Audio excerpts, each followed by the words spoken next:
band uit de gemeente Tietjextra-Diel vermijdt haar deze week goed.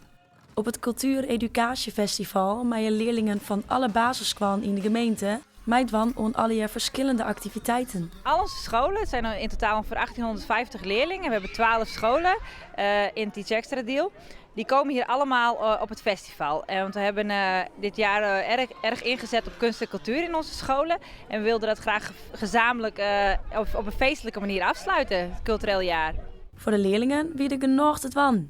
We hadden trommel gedaan en we hebben gedanst en we hebben ook nog vliegers gemaakt.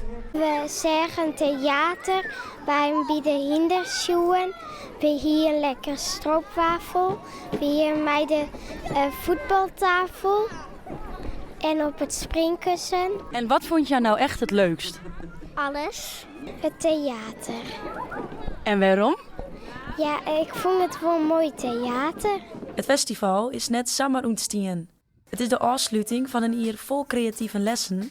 Dat ben juist net uit een boekje leren. Er zijn allemaal vakdocenten in onze scholen aan het werk geweest, het hele jaar. En die hebben allemaal danslessen, dramalessen, muziek, van alles en nog wat met de kinderen gedaan. En dat zie je ook terug hier op het festival. Alle disciplines komen hier ook aan bod. Ik zeg een jonkje die haakt dan in de klasse. En in de klasse ken ik heel vaak zien nummers als even zitten en dan doe maar even rustig, kom maar even naast me. Ga dan maar even naar juf en ga maar even naar boetenta en vleer maar even. En yes, zag ik hem mute en die had zijn drumstokken in de hand, volledig gefocust. En dat is precies wat de bedoeling is. Ja, dat vind ik een mooi contrast.